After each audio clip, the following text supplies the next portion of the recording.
Warning. This is not a safe space. Leave your bullshit and feelings at the door. In a world dominated by technology, now men who are hiding in their basements are considered techno-masculine. Let's talk about it. It's time for the most raw and unfiltered experience on the internet. So kick your feet up and grab a cold one. You have just entered the Man Cave. And now, here they are, winners of the self-proclaimed International Greatest Men Alive Award, Brad and Terry. Hey, thanks for joining us here in the Man Cave. I am Brad. And I am Terry. And make sure to check us out online over at Facebook, Instagram, Twitter, and listen to us on iTunes, Google Play, SoundCloud, Stitcher, YouTube, and Spotify. But if you want the full no bullshit experience and the ability to win prizes, you're going to have to subscribe to us over on Patreon. We'll talk about that here in just a minute. What do we got to drink today, man? Hey, we got the King Julius IPA. It's brewed by Treehouse Brewing Company in Charlton, Massachusetts. I do not enjoy an IPA. Yeah, I know. It's usually an acquired taste. Right, which is what I've heard, but I don't know. I just have no real desire to acquire said taste. To each their manly own. I guess so. I mean, I'm still drinking beer, and, you know, it's... But speaking of drinking beer, yeah, we're going to give away perhaps the manliest way of drinking a beer, and that's from a uKeg growler. Yeah, today is the day. We're giving it away. That rhymed. I'm a poet. I didn't even know it. You rhyme all the time. Hey. Okay, let's move on from the shenanigans to the real talk. We're talking about techno-masculinity, and this is something that you found, so I'm going to let you kind of give us an overview of this article that you found. Yes, I will give you the rundown. It begins with saying, men can't win.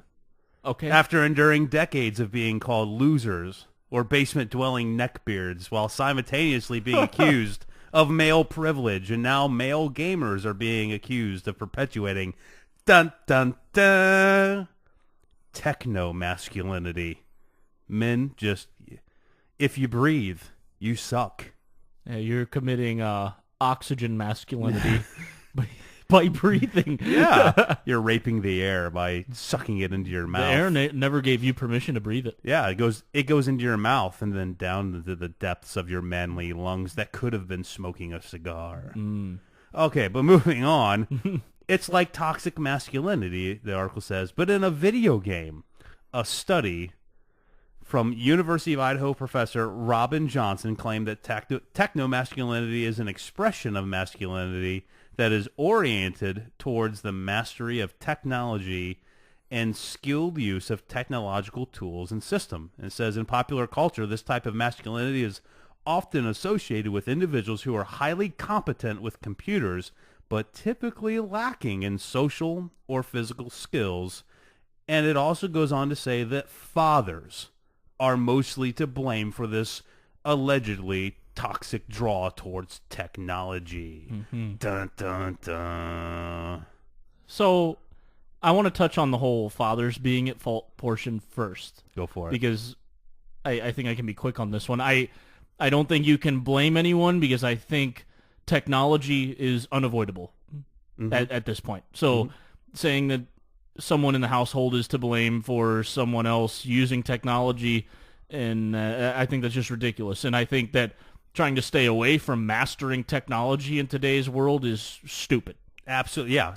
Technology drives the world. If you want to be successful in 2018 and beyond, you have to be able to master technology. Right. I would argue that the more you can master different variables of technology, whether it's computer programming, look at the guys who can do like YouTube channels and that's playing a video game, but there's a certain amount of knowledge you have to be able to not just stream, but to be able to use the right software to stream yourself and green screen yourself into the video game to be able to do that. Not anybody can do that. You have to learn how to use that kind of a technology to your benefit. Yeah, exactly. And on the topic of video games, because that's kind of the first point this article brought up, so speaking from experience, because I do play video games, I will say that if you play any kind of competitive video game nowadays,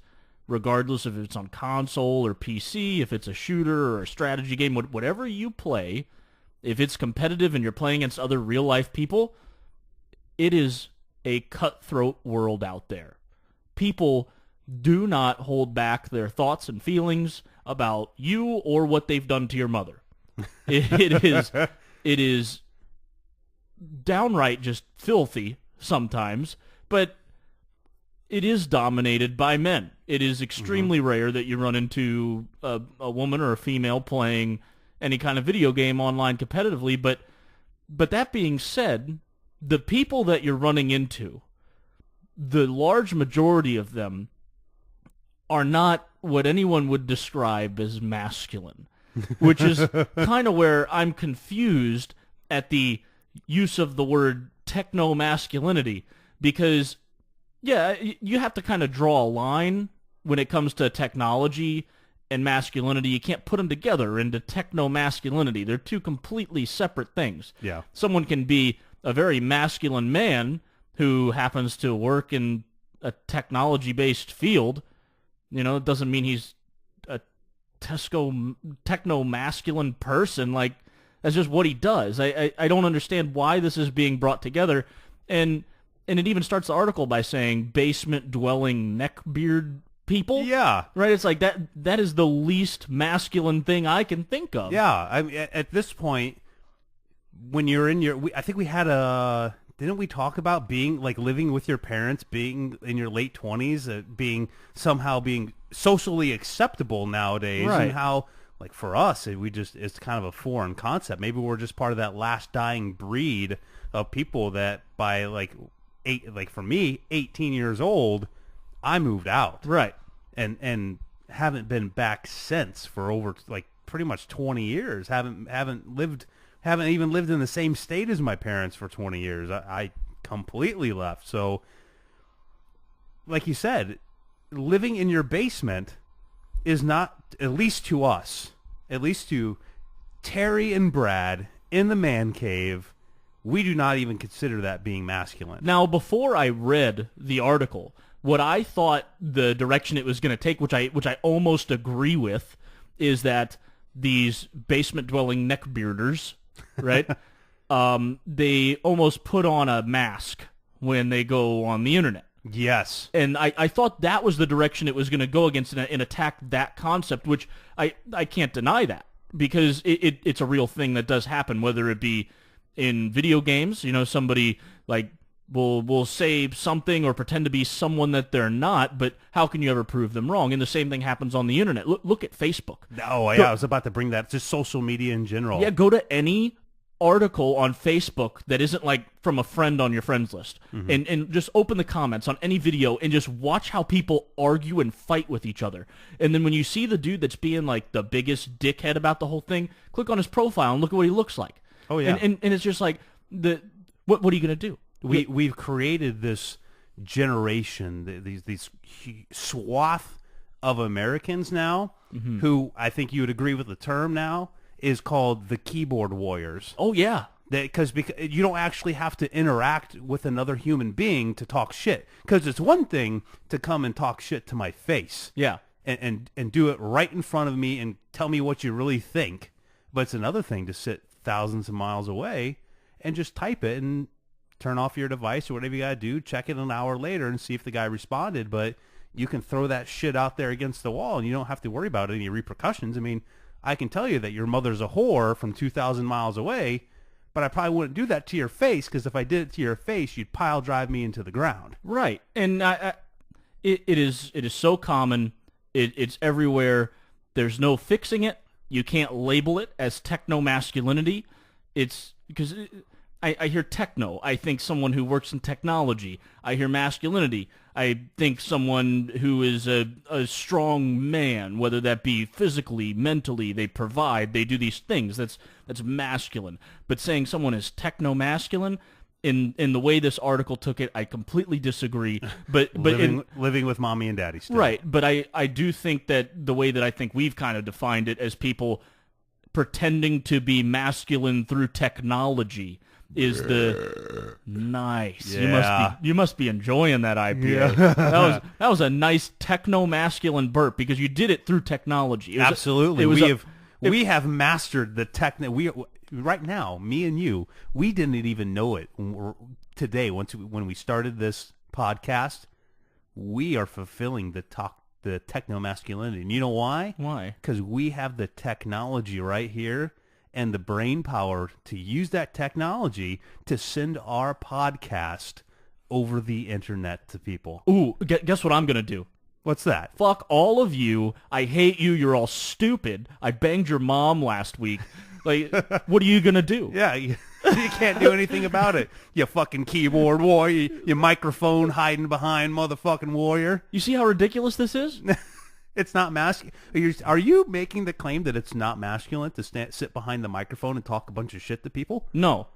Exactly. And you know, I used to be that guy that would go on Facebook and argue with people over things, right?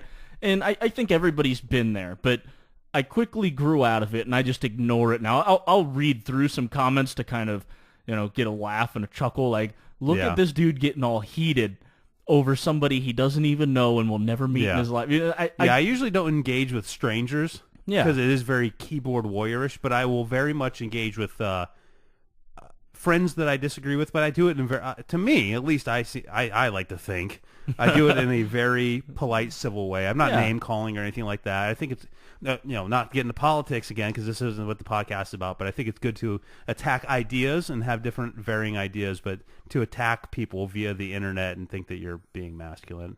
And even, like you said, the college-educated professor that thinks that the basement-dwelling beard monger, whatever they called him, in Mommy and Daddy's basement is somehow masculine.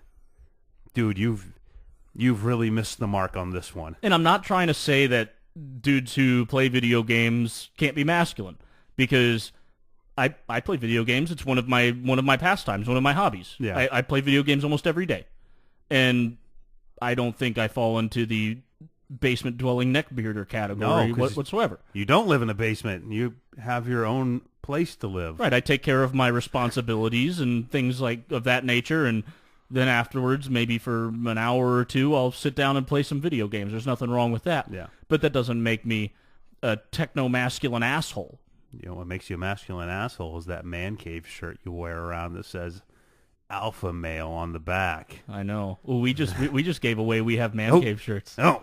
Yeah. They're coming. We've been trying. I guess we should just keep our mouths shut about the things, but I mean, I guess we're letting we ordered a few just to kind of get a demo of the product, and they do look good. The logo on the front is way off center. So I mean, it isn't something that we want. It's a work in progress. Yeah, it's not something that we want to ship out unless it's perfect. So I do have a man cave T-shirt. It does say alpha male on the back. It is fucking awesome. Yeah, but it is not ready to be given to anybody yet. We would definitely have to find a different company because the one we went with, like you said, it was completely obvious putting the shirt on that we made the logo on the front rather large, and that it was very off center noticeably. Right. So that is one of the things in the works. We do we have another thing in the works money ready. too. Get your money ready because we have all kinds of manly ideas coming. But we straight off topic. There's one more thing I want to talk about techno-masculinity before we move on. And alpha male. Yeah, I want to almost pose it as a question to you. Do you think that there is a over-masculinizing, ooh, is that a word? I don't know. Well, we're making it one for this. Okay. Of TV and movies. And masculinizing, like strong male roles overpower strong female roles. Oh no, not at all. I think there's a under masculinity. I mean, think about like TV shows from like the 60s, like a Leave It to Beaver kind of a thing, where the dad was the center of the household, the head of the household. I mean, look at classic shows like the Andy Griffith Show, where it was predominantly a show about men and boys and raising boys into becoming men. And no, not at all. I think we have strayed away from trying to make a man or a dad like the kind of the center and really be a man. I think the only show you could I don't know. I don't know every show that's on TV right now. Yeah. But I would say the only show that I've watched in the last quite a few handful of years, right, that has something kind of that way is Last Man Standing. I haven't seen that. With Tim Allen. Oh, yes, I've heard about it, but I haven't watched it. It's been in the news because Tim Allen very much plays a conservative man, which happens to be very odd in, things coming out of Hollywood. Right. The show has a right-leaning slant, but it is a comedy. They do project things from the left. And it's an argument that Tim Allen's character is a conservative dude, but to have like a father figure, mother figure, have that family intact.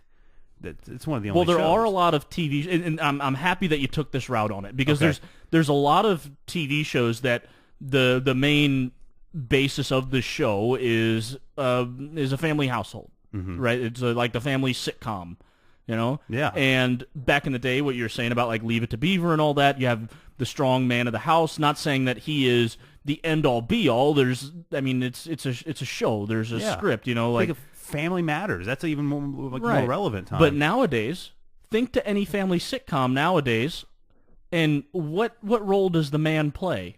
He's a big dummy. He's a big dummy. He's the comic relief, and he's Peter Griffin. And the wife is the one with all the sense. Not saying that a wife and a family can't have sense, but every single one of these family sitcoms has a dad that is just a big dumb idiot. Every last one, and then you see it on commercials. Also, you'll see commercials where just the man is stupid, and the wife has to go behind him and fix all the stupid shit he does. And I would argue where articles somewhat like this are saying that there's a technomasculine problem where they say that we have all these male roles that are dominated by men. Men are always the star, right? But if the man's an idiot and the wife is the one that appears to be brilliant and a genius, wouldn't you say there's a little bit of a techno-feminism problem? Ooh, don't do that. You can't make fun of the feminists. But think about it, because now not only do they play that role where they have the stupid dad and the brilliant wife, but now you have things like, let's look at the Ghostbusters movie. Oh, yeah. The remake, where that was a classic cast of men, and then they remade this movie, and they made all of them women. Yeah. Like, why? Why are we changing concrete characters? Yeah. So we should do a remake of the Three Amigos and just call it the Three Amigas. Make it three women. It might be coming. Probably. Because have you seen Chevy Chase lately? No, I Motherfucker's haven't. big and fat. Is he ain't going around running around doing movies anymore.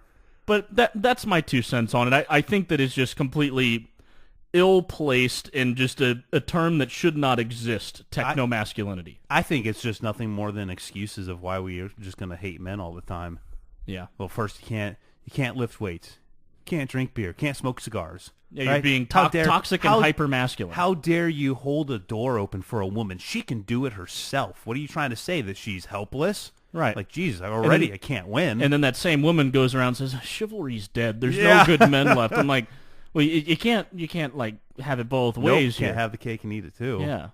And then now we're at the point where we're shunning men that sit in their basements all the time with their parents and play video games. I would think that's terrible. I think that's what a feminist wants men to do. Yeah. Just go be stagnant down there in the basement. Yeah, go shut your fucking face and go down in the basement and grab the controller a little more. Let me run some shit up here. Yeah, I don't think that the word masculine should ever be used around a basement-dwelling neckbearder. There you go. Yeah. All right. So let's move on.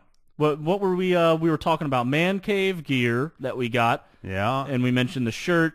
Yeah, we can't give anything else away though. Koozies, and then we got one other cool thing that we're not going to talk about yet. You're gonna have to come back for a little while longer, and we'll let that little secret out. Yeah. But we did want to take a moment, since we were talking about movies and TV and all that, to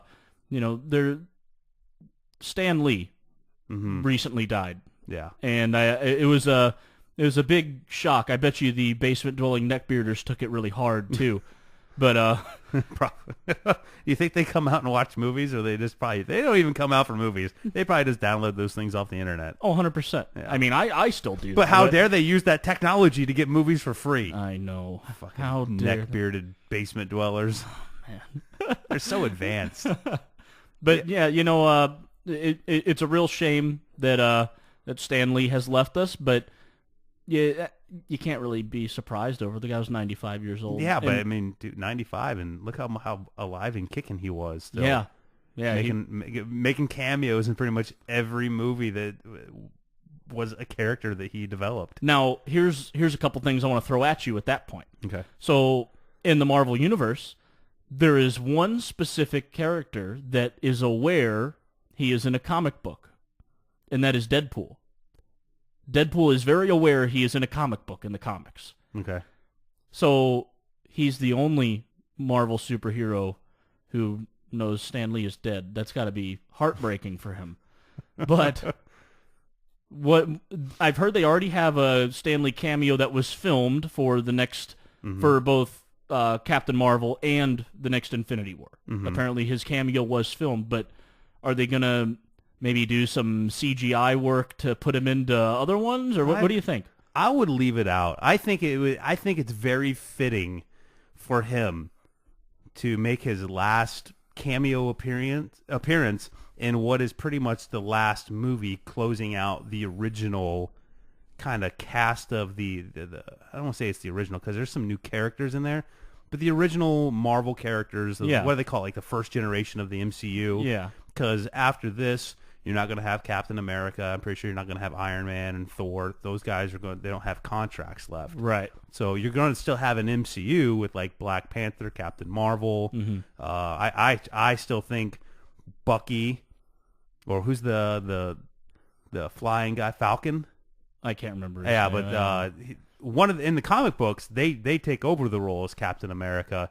So that could have been something that they wrote in there. Okay. But I think it's fitting for Stan Lee's last cameo to be the last movie in the series of that first generation of the MCU. So I would say no, don't CGI him into movies. I completely agree. But I did see something today that I think would possibly be an awesome addition to the MCU in place of Stan Lee cameos.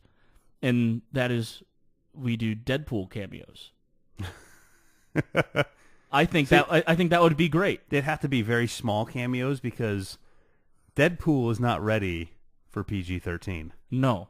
It can only be a cameo because you put him in for more than about 5 minutes. If you put him in there for any length of time, he's not ready. He's not ready. He's only ready for rated R, not PG-13. Right. But my two boys love the MCU, and they're only 8 and 12 years old. But all the time, that's all they ask. Dad, can we watch Deadpool? Because they know it's a Marvel character. Yeah. And I have to explain, no, you can't watch Deadpool. Why not? It's not kid appropriate. It's a Marvel movie, Dad. Like, you don't understand. It's not your typical Marvel movie. Yeah. But yeah, rest in peace to Stan Lee. He'll definitely be missed, and I can't wait to see the next upcoming Marvel movies, because I imagine that, yes, his cameos are in there, but I think we're going to see something else dedicated to him in the future movies, like the next two that are coming up, and I think it'll be real special. So, yeah, and think of where pop culture would be without Stan Lee. Yeah. I mean, like, a ton of comic books, just the characters would not exist. And unlike other producers of entertainment, Stan Lee was very engaged with his fans, and he truly loved what he did, and it was very, very evident. So there was a quote that I read, and I'm probably gonna fuck it up, but it had to do with, if you want to rule the universe, make your own. Yeah, create the universe. Yeah. Man, what a quote. And hey, typically we are going to be moving into sports after we've done our first couple segments, but Terry and I are going to be taking a break, going on vacation for the Thanksgiving holiday. But don't fret, because we're not giving up posting new episodes every week. But we can't do sports just because it's kind of too hard to recap what has happened, because it hasn't happened. Yeah. And recap how we did with those. I'm bad enough at picking football games when they're about to happen. Don't 2 weeks ahead of time. No, thanks. Yeah. So we have contingencies. One, like I said, we're not stopping production of the episode. We're just going to record a handful of good topics that we want to talk about and still post them weekly. And what we're going to do for sports picks, before the sports happen, we'll just throw our picks on the Facebook, and you can give us the feedback and tell us how fucked up we are at our picks and how terrible we're actually going to do, and tell us why we're going to be terrible at it. I already know how terrible I'm going to do. So, but anyway, I think it's finally time. It is that time to do what we've been talking about since the very first episode of the Man Cave, and that is what we're going to give away our first real big prize to one of our patrons. You know, all these people thought probably we were, like I said last episode, thought we were just bullshitting at this, but we're not. Right. We're giving it away. Yeah, and this is the first of many prizes that we're going to do. Stand by, because real soon we're going to be posting the next thing we're going to give away. Post something next, and all you got to do is subscribe to us over on Patreon to get entered in. It's $1 a month. Yeah, and for that $1 a month, right now, if you do it before the first of the year, not only would you have been entered into this drawing, but you get your man card. Yeah. And I think that's an awesome deal. Yeah, even just $1 to get the man card to you, that's gonna can open your beer for eternity from here on out. Yep. And if anybody challenges you, and I'm going to pull your man card, like, you don't even have a man card on you. I do, and whip that bad boy out. It's got the little hole in it to open beer. Nobody else has that shit. Yeah. Now, to be fair, we have thrown all the names of those who are patrons into a randomizer. Yeah, so everybody has an even shot. Everyone has an even shot. Whether you're a $1 subscriber or a $5 subscriber, you have the same odds of winning. Mm-hmm. No one has been weighed differently based on their pledge. But without further ado, drum roll, please. And the winner is Martin. Ooh, all righty. Congratulations. We'll be sending you that awesome 64-ounce uKeg pressurized growler. Absolutely. And I am so excited for you to be able to try it and send us an awesome picture with you enjoying a beer out of your uKeg growler. Yes. How awesome. All right. Hey, as we head out here, don't forget to join us over on Facebook at the official Man Cave Podcast, over on Twitter at the Man Cave 14, and on Instagram at the Man Cave Podcast, and on YouTube. But again, for the full no safe space, no bullshit experience, and the chance to win even more prizes, check us out over on Patreon. For only $1, you're going to get entered to win the prizes. You're going to get, until the end of the year, like we talked about, that man card for $1, and any other, like I said, any other prizes that we give away. And for $5 a month, you're going to get entered to win the prizes. You're also going to get exclusive access to special podcast episodes and exclusive access to tell us what you want us to talk about and give us feedback on topics from every episode. But hey, you don't have to go home, but you can't stay with us. We'll see you next time here in the Man Cave. Don't let the door hit you on the way out. Any real man would follow us on Patreon for exclusive content and prizes at patreon.com/The Man Cave Podcast. The Man Cave. No safe spaces, no bullshit.